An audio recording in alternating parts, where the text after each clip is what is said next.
Saudara-saudariku yang dikasihi Tuhan, hari ini Minggu 14 Maret 2021, Minggu Prapaskah keempat yang adalah juga Minggu Letare atau Minggu Sukacita.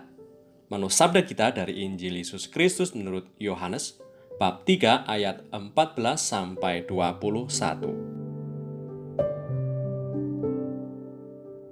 Sekali peristiwa, Yesus berkata kepada Nikodemus yang datang kepadanya pada waktu malam, "Sama seperti Musa meninggikan ular di padang gurun, demikian juga Anak Manusia harus ditinggikan, supaya setiap orang yang percaya kepadanya beroleh hidup yang kekal.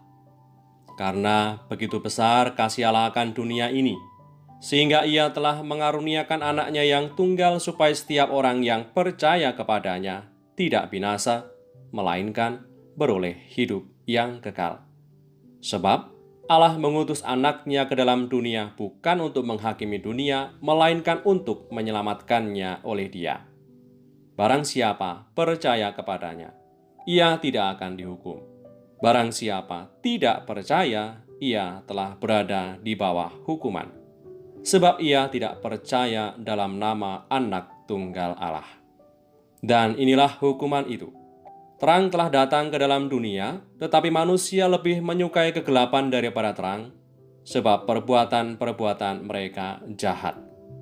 Sebab barang siapa berbuat jahat membenci terang, dan tidak datang kepada terang itu, supaya perbuatan-perbuatannya yang jahat itu tidak nampak. Tetapi barang siapa melakukan yang benar, ia datang kepada terang supaya menjadi nyata bahwa perbuatan-perbuatannya dilakukan dalam Allah."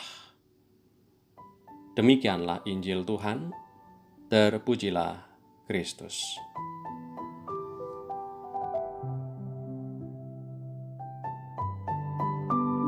Saudari-saudaraku yang terberkati, kendatipun dosa itu melumpuhkan, belas kasih Allah tetaplah bisa menghidupkan.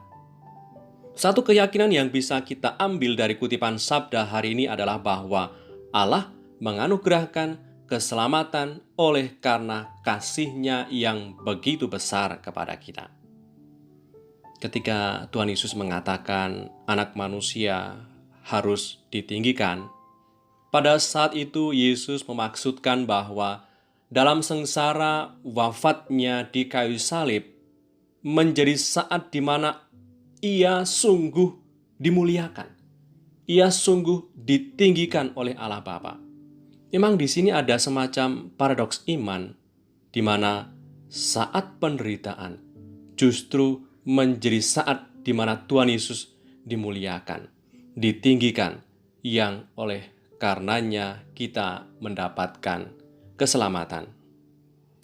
Sebagaimana Tuhan Yesus merangkul, menerima penderitaan salib-Nya untuk memperoleh dan menegaskan kemuliaan-Nya, semoga kita juga tetap punya keberanian dan iman untuk berpengharapan, kendatipun harus mengalami derita yang tak terelakkan dalam hidup kita. Anda dan kita juga pernah mengalami bahwa penderitaan yang tak terhindarkan dan pahit sekalipun bisa menjadi cara Tuhan Yesus untuk mendidik kita menjadi lebih dewasa, selangkah lebih maju dalam beriman.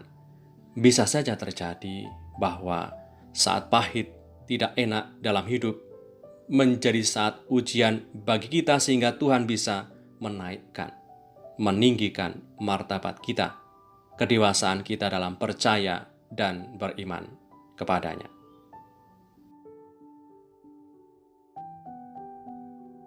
Marilah berdoa. Demi nama Bapa dan Putra dan Roh Kudus. Amin. Allah Bapa Maha Rahim, Engkau mengutus Yesus Kristus Putramu untuk menebus dan menyelamatkan kami. Tunjukkanlah belas kasih-Mu kepada kami yang berdosa ini, bukan karena kami telah berjasa, melainkan karena Engkau kaya akan belas kasih terhadap orang yang mau bertobat. Dengan pengantaraan Kristus Tuhan kami, yang hidup dan meraja bersama Engkau dalam persekutuan dengan Roh Kudus, kini dan sepanjang masa. Amin. Demi nama Bapa dan Putra dan Roh Kudus. Amin.